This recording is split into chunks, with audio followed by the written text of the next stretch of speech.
There's a huge misconception that if you live in Coral Gables, well, then you must be really wealthy. And I'm here to tell you that's simply just not true. Our city residents can stand to benefit from so many community service programs that currently we just don't have. Hi, I'm Claudia Miro. I'm a working single mom, and I'm running for Coral Gables City Commissioner in Group 2. I've been a resident of Coral Gables for over 15 years. This is where I decided to raise my son. He was a home birth, born right here in this very residence. I decided to run for office because I knew that the quality of life that we have enjoyed was being threatened.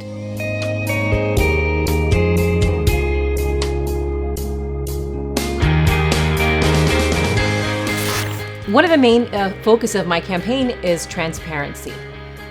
A lot of us don't know how some of these big buildings came to be, and by the time we found out, it was already too late. So, in an effort to be more transparent, as commissioner, I will move to have alternate commission meeting schedules so that folks who are working during the day or have other daytime commitments can participate and be a part of the process. Along with that transparency, I will also propose to do away with the use of acronyms and complicated jargon that make it difficult for residents to understand what is going on. I propose that public meetings are in layman's terms or explained so that the average resident can understand not just what's being discussed, but more importantly, how it affects them. I spent 20 years working in the public sector. Most of those 20 years, I worked for elected officials, and I served the constituents of those elected officials. One of the things I see missing here in Coral Gables is that we don't have that accessibility to the elected officials. We're paying salaries to elected officials to basically just attend commission meetings. I feel that there needs to be office hours so that our residents can have somewhere to voice their concerns and find solutions to their problems. As commissioner, my commitment would be to keep weekly office hours so that our residents have somewhere they can go voice their concerns and a place where they can find solutions to any issues that they may be facing.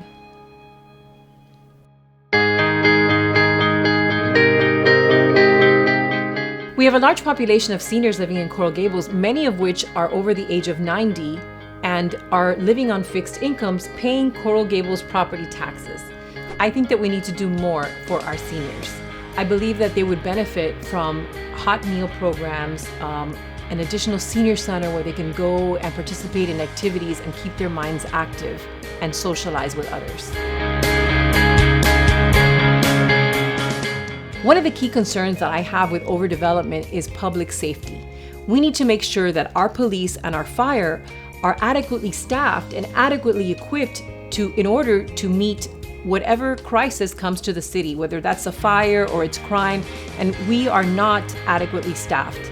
As the most affluent city south of Manhattan, the city deserves to have a fire and a police department that is adequately staffed and adequately equipped in order to protect and serve.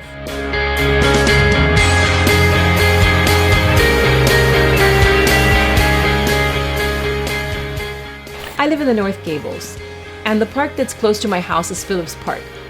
Phillips Park is also the park that my son's school, Coral Gables Prep Academy, uses as their PE field. And I can't help but notice that Phillips Park is completely different to some other parks throughout the city, such as Salvatore Park, that are nicer and are in better condition. So I would say that I feel that all of our parks need to be uniform in quality, in maintenance, because we're all paying Coral Gables taxes, and our children deserve to have the best childhood and the best experience when they go and they visit our parks.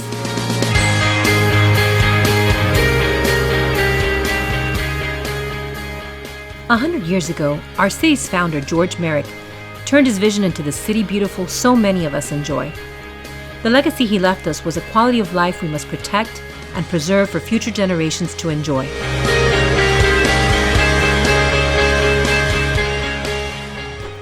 I humbly ask for your vote on April 13th for Claudia Miro, number 77 on your ballot.